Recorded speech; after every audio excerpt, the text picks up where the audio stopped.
Hello and welcome this evening. I'm excited to have you guys join us.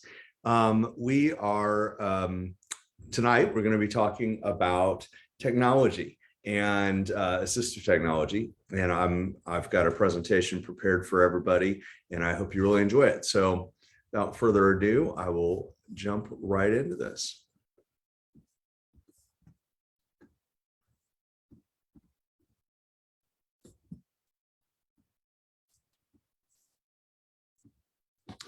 Okay. Give me 1 second, just get this going.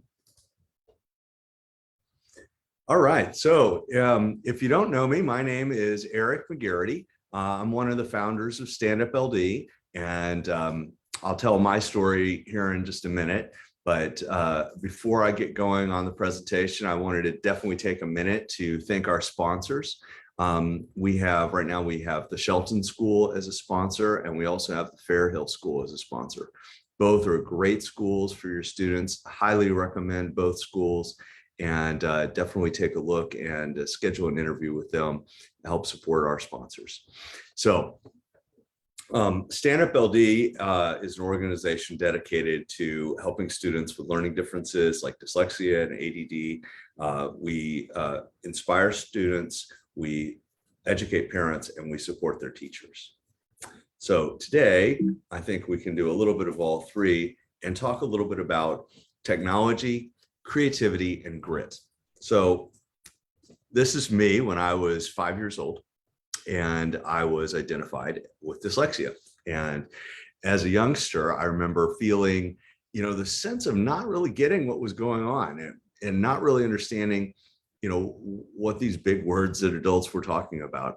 My first grade teacher, I remember, was overwhelmed. She just didn't understand what was going on with me in the classroom. And I was a very quiet kid. I would just sit in the back and daydream, and I didn't really understand how I needed to learn. And as I became older and as an adult, I started making sculptures that related to my learning difference. So I'll just show you a couple of images of some of the sculptures I made that represented the way I felt at the time. A desk colliding into a wall, a chair that's an uncomfortable seat.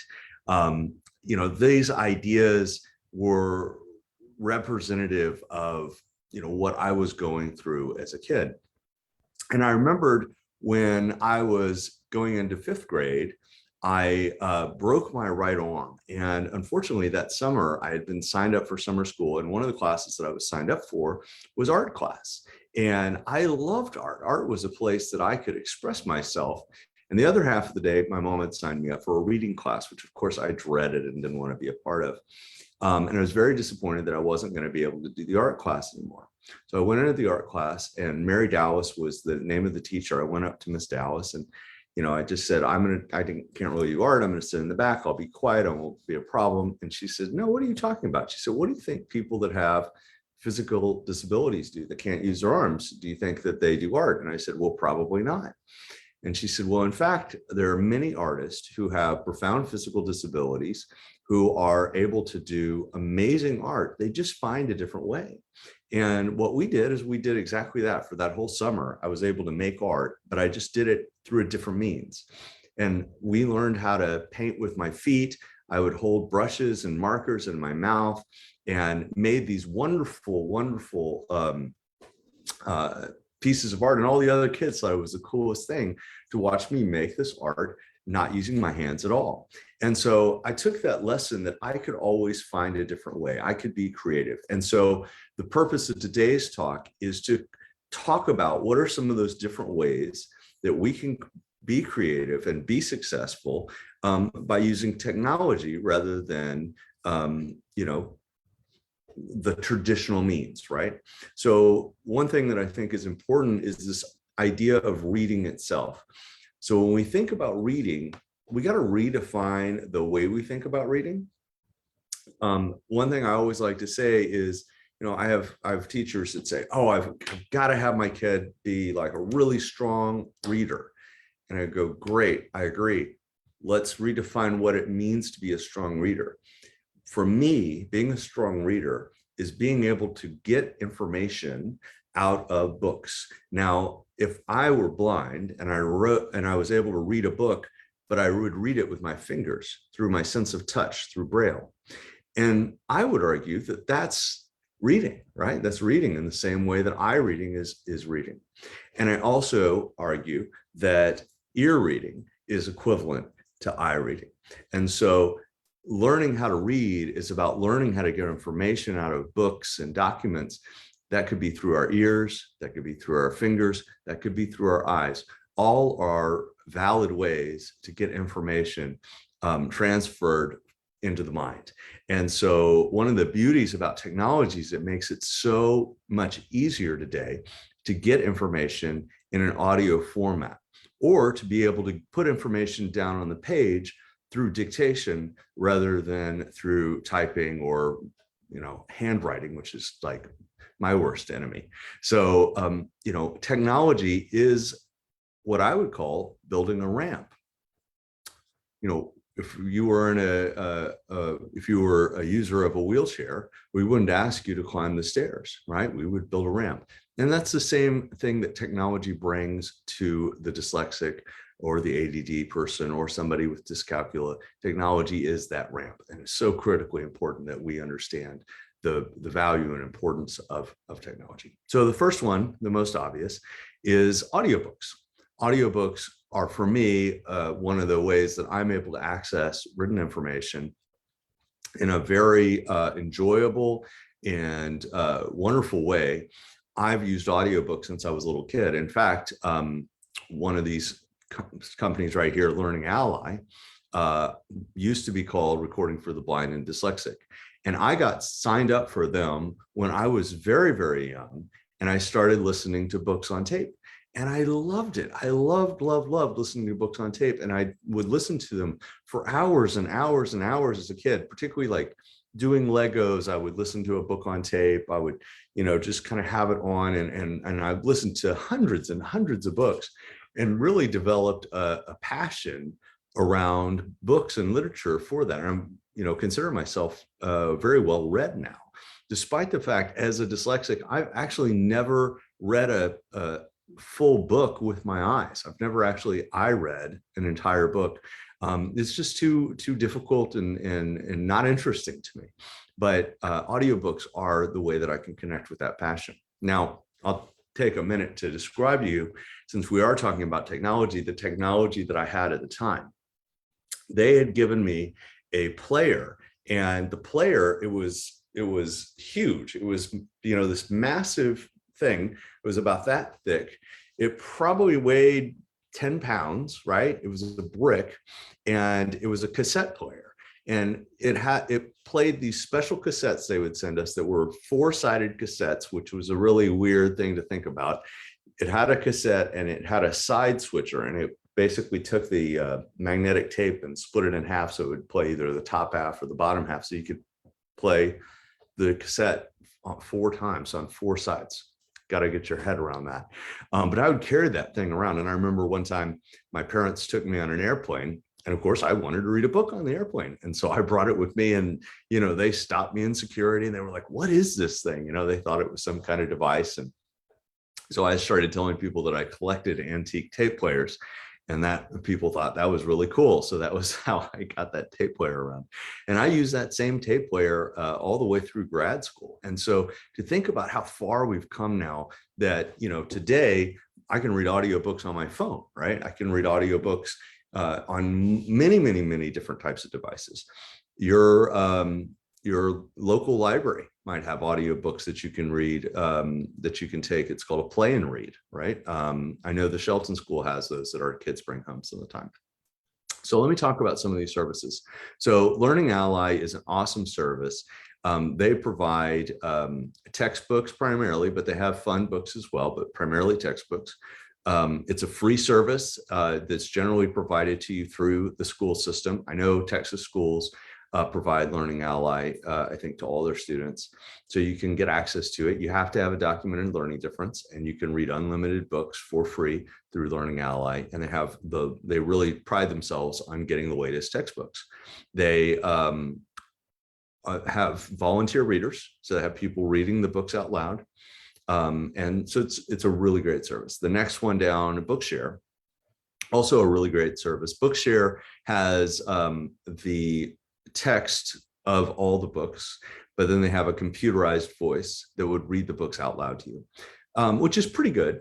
It's not as fun to read as having a real person read it, but they have a larger library because they don't have to depend on volunteer readers.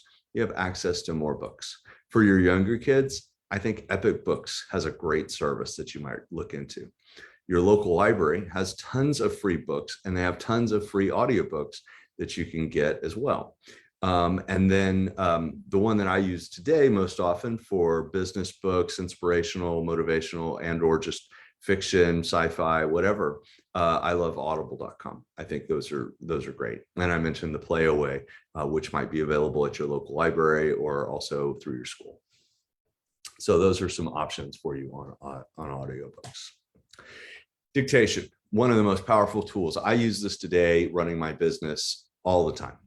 Most of the things that I write, I start with a dictation. And I think it's becoming more and more mainstream now, the way that our phones are designed. A lot of people use their phones to dictate text messages and things like that. So it's a great tool, makes it really fast and efficient to get your information out. You do have to edit it still. And so we'll go through and talk through the editing process and how I do that effectively. And hopefully you guys can use that too, or your kids can use that. So how to turn it on. So I'm a Mac user. So a lot of the tools and techniques I'll talk about are for the Mac. If you're buying a computer specifically for an LD individual, I highly recommend you get a Mac. The Macs have better built-in assistive technology. Now, you can do all the same things on a PC. You just have to buy extra software to make it happen. I don't have a lot of that software. I have a few things in here that we can talk about, but if you're interested in some suggestions on the PC, shoot me a note in the comments and we can get those. But I do have a few in this presentation. So turning on dictation is really easy on the Mac. You go into your keyboards, which is interesting. It's telling that it's a keyboard, right? So it's a way to get data from you into the computer. That's a keyboard, right? And so I love that. I love that they've kind of recognized that it's a way to type. So on the keyboards tab, you'll see a dictation option. You just simply turn it on. You select the used enhanced dictation, which makes your accuracy a little bit better. And then the trick is you set a keyboard shortcut. Setting a keyboard shortcut allows you to turn on and off the dictation function just by pressing some hotkeys on your keyboard. You can pick whatever you want. I use Command W.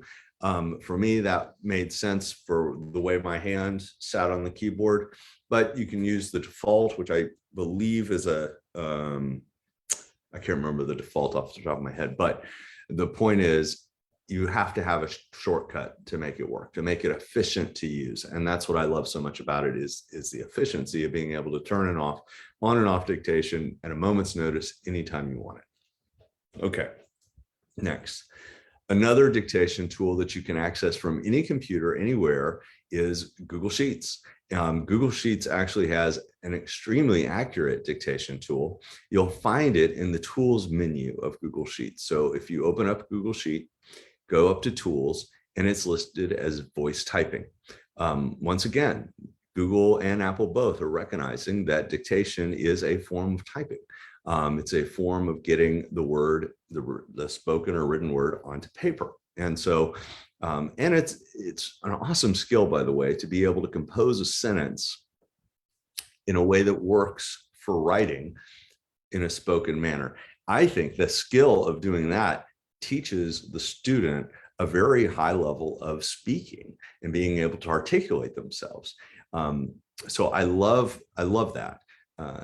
That teaching tool in and of itself. So voice typing will open up this little box and it'll pull up that little microphone. And then with that microphone, you just click the microphone with your mouse to turn it on and off. And once it's on, of course, it'll type anything you say. Very accurate. It's probably more accurate than the Mac's dictation feature. And it works on any computer. So it doesn't have to be a Mac, it could be a PC. This is probably the preferred method if you have a PC. is just to open up Google Sheet for dictation. All right, so text to speech. So the reverse, right? We got to be able to talk it out, but then we want to read it back. There's lots of great tools for text to speech. On the Mac, let's see, you know what? Let me just show you guys real quick. I'll show you how to turn this on and off. So I'm right here. I go into my settings menu and I go to, I can either type text,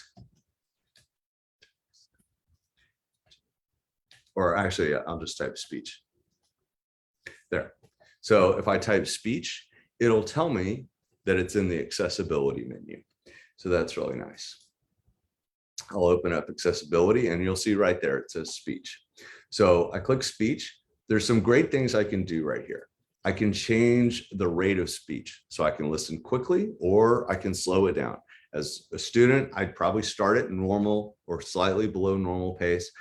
For the younger students. For the older students, I'd probably start a little bit above normal. Normal is frankly very slow. And then start speeding it up over time as the student gets more and more comfortable listening to text to speech. I like it really fast. I've gotten accustomed to that, and I can talk to you why that's important here in a second. But once again, really important, set up a hotkey, set up a shortcut. That shortcut will allow the student to easily read anything they want very quickly, so they can highlight a block of text, click the shortcut, and boom, they're reading it, which I just think that's the key to making this work. So now, why is speed important in text to speech? When you go, particularly high school and then later in college, and they start assigning quite a bit of homework, and they may assign, let's say, 2 hours of homework, right? Reading homework, and maybe you have that homework assignment in multiple classes. Well, if that's the case and you have multiple hours of homework in multiple classes, that can add up.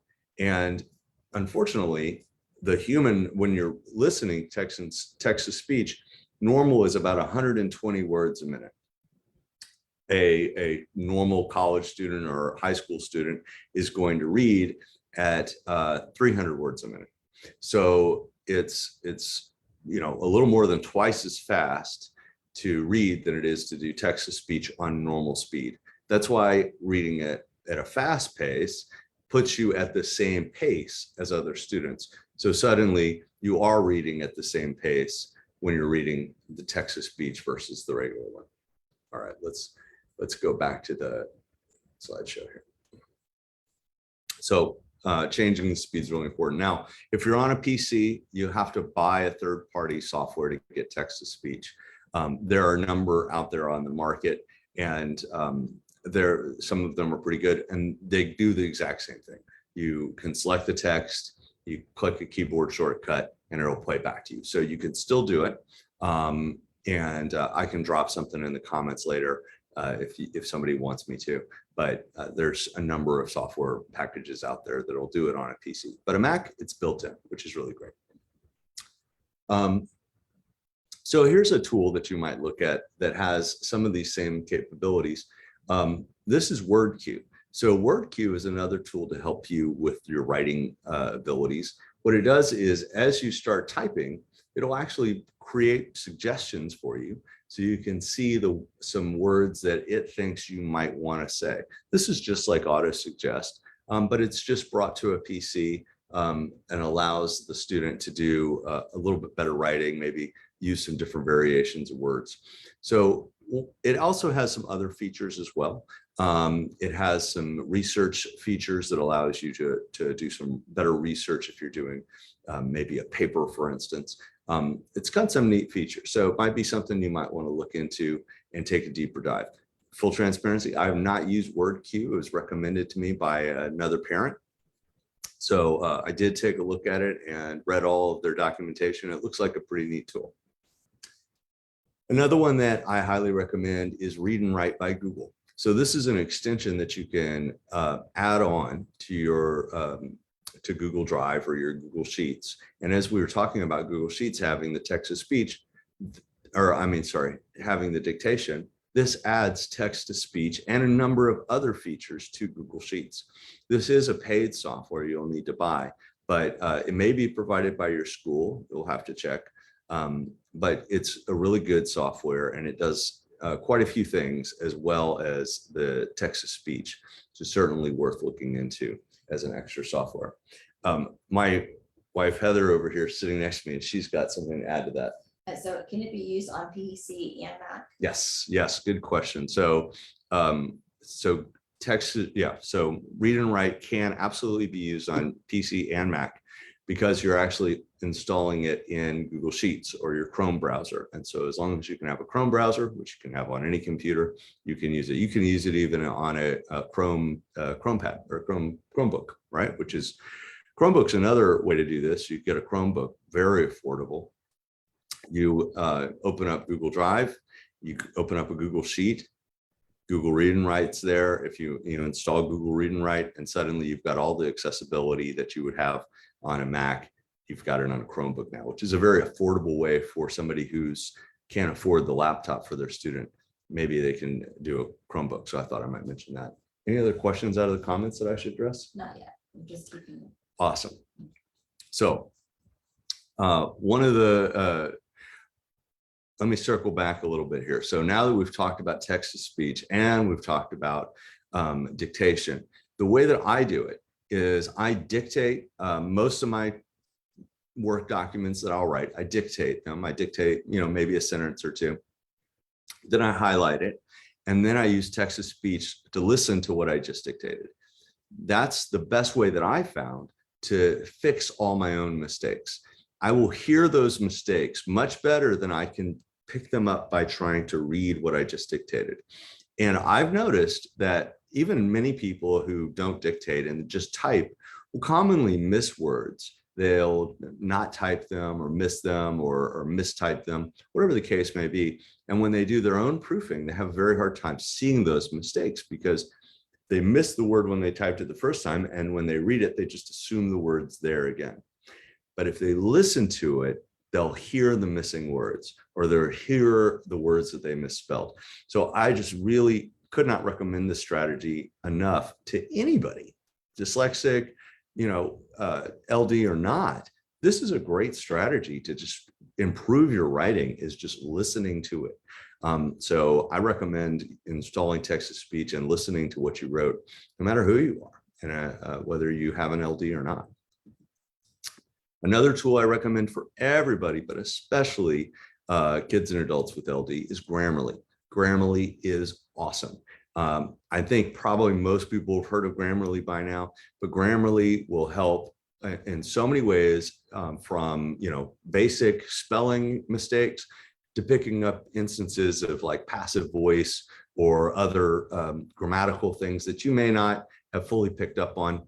This makes you a much stronger writer at all grade levels. I can't recommend Grammarly enough. I use it every day. Absolutely love it.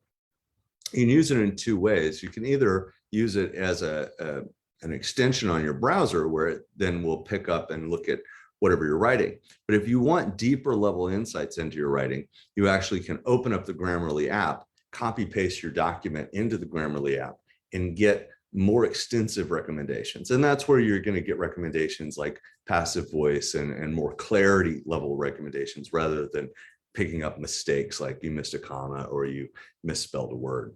So love Grammarly. Can't recommend it enough. And they have a free version, or it's very affordable if you want to use the purchased version. Another one that I think is really great for the classroom is Otter AI. This one you probably haven't heard of, and I just love this tool. It is it takes a meeting. It's like the best meeting or note-taking app I've ever seen in my life. You use it in a web browser, so it works on any computer. I'm not entirely sure if they have an iPhone or a phone app. That's something that I could look into. But what I do is if I'm on a Zoom meeting, for instance, I can pull up Otter and it will actually distinguish between speakers, and it'll label speaker 1, speaker 2, speaker 1, speaker 2, and recognize your voice. And so that way you can go back in and you can fill in, oh, speaker 1 was Eric and speaker 2 was Heather, and then it'll fix it throughout the document. And so you know who said what.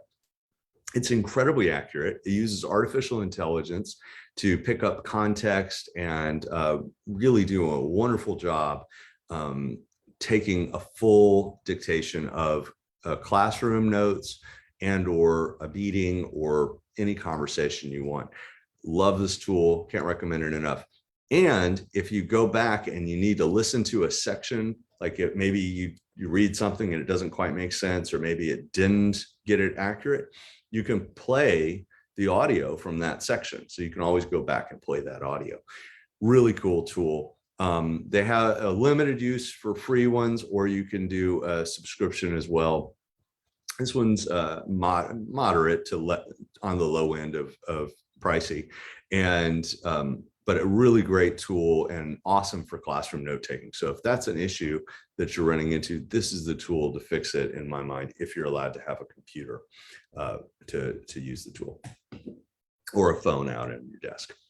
So let's talk about mobility. So obviously a lot of us have phones, particularly our teenage students, and the phone offers a lot of tools. If your younger students might have an iPad, they would have access to all these same tools. So I love a lot of these mobile tools because they give me some flexibility in what I can do. And there's some things I can do on the phone that I just simply can't do on the computer. So let's go into it. All right, first things first, how to turn on text to speech. When somebody sends me a long note or a long text or whatever, I want to be able to listen to it. So I make sure I understand what was said. For me, as a dyslexic, although I can read some things, but my comprehension is not that good when I try to read. I struggle on some words, I'll get stuck and I kind of not really sure what was being said or what was intended. But if I listen to it, my comprehension is awesome. So I love to be able to do that and turn on this text to speech. So to get to it, it's a little buried, but to get to it, you go under the general settings on your phone. Then you go into the accessibility settings on your phone, speech, and then you turn on speak selected. To be clear, this is on the iPhone or any other iOS device, okay? Turn on speak selected. And then what you'll do is you'll highlight the text and it'll add, like where it has that little black box that pops up, it'll add the word speak, next to copy paste. So really simple to do and makes it a lot easier for somebody like me to be able to use the phone. So I love that. You can also control the speed just like you would on the Mac. And one thing I didn't mention, but it's true on the Mac, it's true on the PC, true on all these text-to-speech programs. Most of them will have a voice choice. So you can choose a man's voice, a woman's voice, different accents. There's even premium voices you can buy online. You can go online and buy different voices that you might be interested in. It's kind of fun just for a lark. You can download like a really thick Southern drawl, which, or just something funny. But in general, find a voice that works for you or your student, and then stick with it so you kind of get used to the intonations of that particular voice. But the voices are quite good. Some of the premium voices are better than the defaults that will come on there. So if you're doing this a lot, it might be worth investing in a premium voice. One of my favorite tools that I use almost every day these days is Prismogo. So what Prismogo does is it, as you can see in the picture, you open up the app, you take a photo of a block of text, and it will then recognize the letters on that block of text, convert them into readable text, which is called OCR, optical character recognition. So it will optically see the words, convert them into text on your phone, and then it has a read button right there, just right on Prismogo. So all you have to do is just take the picture, click read, and it reads it out loud to you. And it works amazingly fast. It's amazingly accurate. And as long as you get a pretty good photo of the block of text, it's just amazing. I love it. So I use this, all the time. If I have a book that's a physical book and I need to read something out of it, need to read a paragraph, I generally pull out my phone and just read it with Prismo Go, and love that app. Totally free to use. And what a great tool. I mean, where was this when I was a kid, right? So worksheets, if, handouts were the bane of my existence when I was a kid. And so being able to just read on the go, what a blessing, what a great tool. Love that.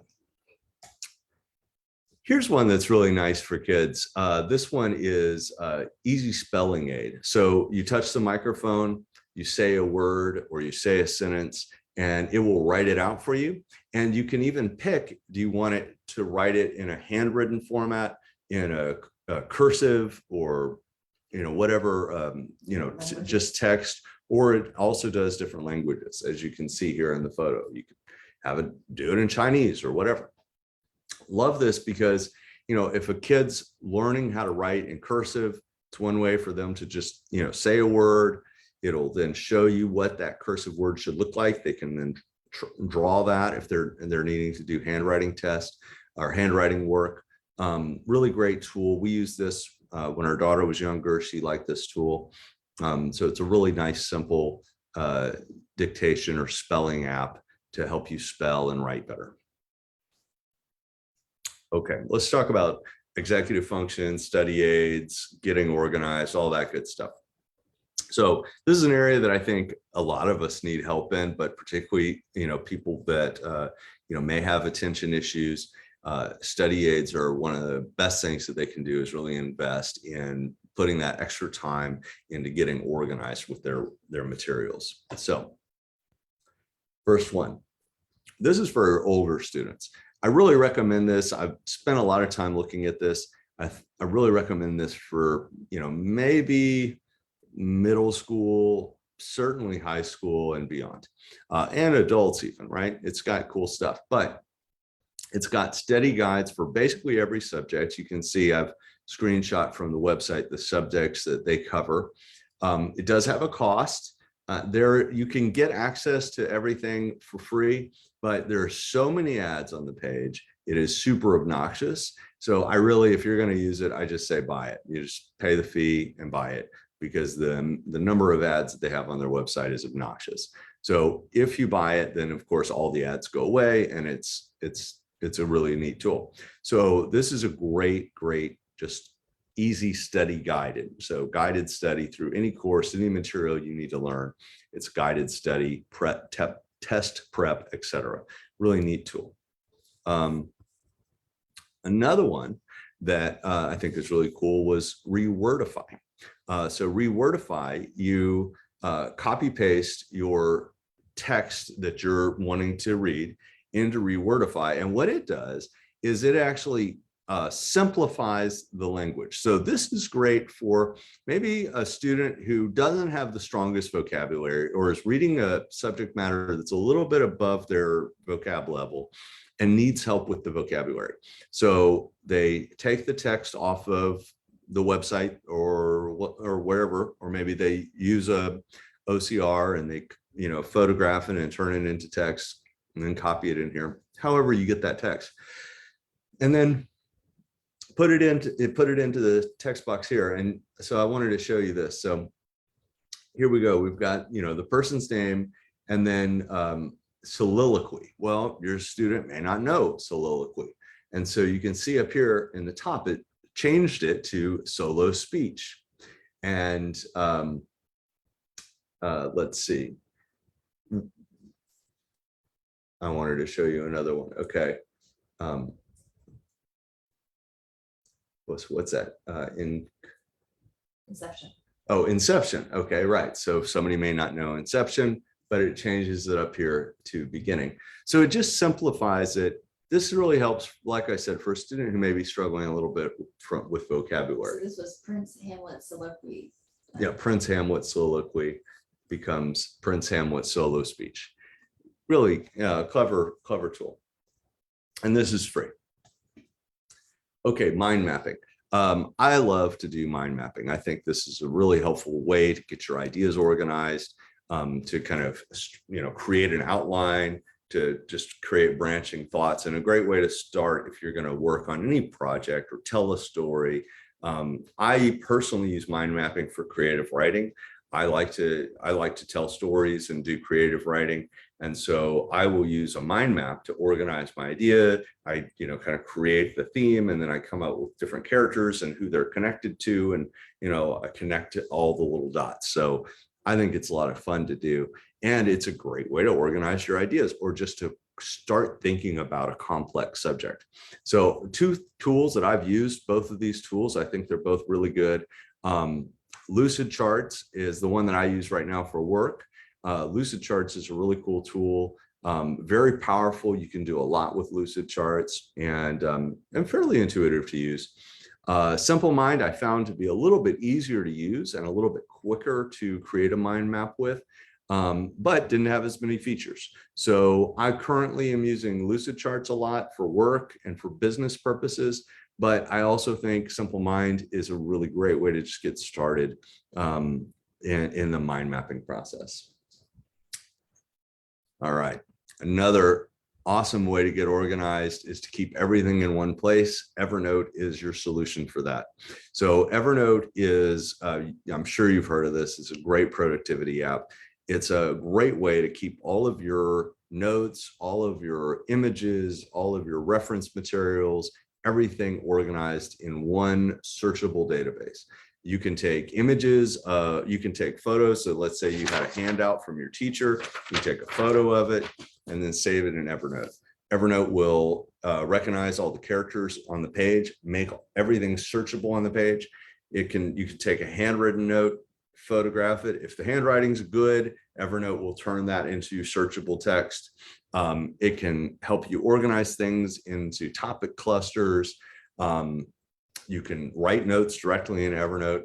It has tons and tons of features. I'm not even scratching the surface on what Evernote can do. So very cool tool, particularly once again for your older students, really great tool. All right, some other tools to stay organized, by the way, as we get into executive function that I didn't include in this PowerPoint, but I'm thinking about it now, I probably will soon, is a Google Calendar. Just a simple calendar is a great way to keep organized and make sure you're where you're supposed to be when you're supposed to be there. I remember when I was in college, for instance, I was always stressing out, like, am I missing a class right now? And I don't know about you, but I bet you probably still have that dream. Like oh my gosh, I think I missed a test, or I think I'm missing a class. If only I had Google Calendar in college, I would have had all my classes in Google Calendar. I would have known exactly where I needed to be, when I needed to be there. And I would have put my homework in there. I would have said, okay, this is due this date. So I'd see it, I wake up in the morning, look at the calendar, I know what I need to do. I do that today in business. It keeps me so organized. It's great. And I needed that. I really, really needed that in college. And so that's a great tool for students. And I would have students start getting used to that probably in high school, at least, is start getting used to Google Calendar. And then by the time they get to college, it's just a natural part of their life. And they've got their whole schedule on their phone. So love that. I'll add that slide next time. So here's another productivity app, though. Particularly if you're having trouble focusing, or your students having trouble focusing, this is a great little focus aid. It is a timed focus, right? So you go, okay, I need to focus. So it basically just kicks on a timer, you focus, and then it tells you to take a break. You take a break, and you come back, and it kicks on a timer for you to focus again. So it just really helps with staying mentally focused, and it's designed for that. So you can put in your to-do list and put in the amount of time you need to focus, and it'll help you stay on track. Neat little tool, particularly for staying focused. Here's another one just for motivation, right? Why not gamify everything you need to do? So you create your to-do list, or the parents can come in here and create a to-do list or put in things that need to get done. Awesome for chores, right? So you put this in for like, hey, dishes need to be done, trash needs to be taken out, whatever. And then every time the student comes in and checks these things off, they get prizes in the game and digital rewards. So great little tool just to stay motivated. awesome for like homework, math homework. I would separate it out by subject. So each one you get a little like, hit of I did it, I did it, I did it, which is just great. So similar idea, but not as gamified, is a to-do list. Microsoft To Do has a great little to-do list, and you could just create a to-do list and get used to checking it off. We do a to-do list every morning just for getting ready, right? We've got all the, brush your teeth, comb your hair, eat your breakfast, put on your shoes, all that. Each one is a check off item. Backpack ready, each one, just check it off. And our kids like that because then they know they got everything done, and it helps us feel good that, we don't have to bug them, right? Hey, did you do your check off list? And this is the same type of thing, great for homework and just staying organized at school is, okay, I know I've got math homework, I've got reading assignment, I've got a paper due at the end of the week. Put all those things in, you've got it on your phone, you've got it on your computer, and you just stay organized with the to-do list. So I'd love to take a minute, answer any questions, and then maybe I'll just wrap it up. Do we have any questions in the comments? No, but there was some interest in Prisma Go, and I think also just reiterating if technology is going to work, the things you recommended, will they work on both Apple and yeah, so some can, many of these things can. The things that won't were the built-in text-to-speech and built-in dictation. So if you're using a PC, I would just go straight to Google, Google Chrome, or I'm sorry, Google Drive, and pull up a Google Sheet, turn on the text typing, and then go ahead and buy the Google Read and Write extension to Google Drive. And once you've done that, then you're pretty much good to go. You don't need to worry about it anymore. So that's the simplest way to do it. If you have a PC is through Google Read and Write. That's good. Everything else, I think with a couple exceptions like mobile phone stuff, is both on Android and on PC. So a lot of it is web browser based, and you can use it with any computer. Good question. So, well, great. I really appreciate you guys being here tonight. I just thought I'd take a minute to tell you guys why I do this, right? So the reason that Heather and I started Stand Up LD, and the reason that, we volunteer our time to be here and to help you guys and the community as a whole is because it's personal, right? It's personal to us. Obviously, I mentioned I'm dyslexic. I live this life, but we've got 4 beautiful children, and all of them 100% are dyslexic. Heather has dyscalculia, and so we are in this deeply, and we have the brightest, most positive future for our kids in mind. And I think that with the guidance of great parents like those of you who joined us this evening, we can raise a wonderful generation. And as you saw in this presentation, we have all the tools available today to make that possible. So thank you so much for coming tonight. And, I'll leave you with a few parting words. So please connect with us. You're here tonight on Facebook, or maybe you're watching this later. We'll repost it on YouTube. Please come check us out. Facebook is where we're the most active. We'd love to connect with you there. Heather does an awesome job keeping everything up to date there, and all of our events are announced. We also announce our events on our website, standupld.org.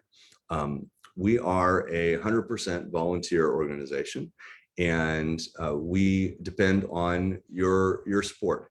So if you appreciate the content that we put out and you want to support Stand Up LD and the work that we do, we would so much appreciate if you made a donation. You can make a donation on our website. There's a donation button on the top right-hand corner. And we just really, really appreciate you being a part of our community. Thank you so much.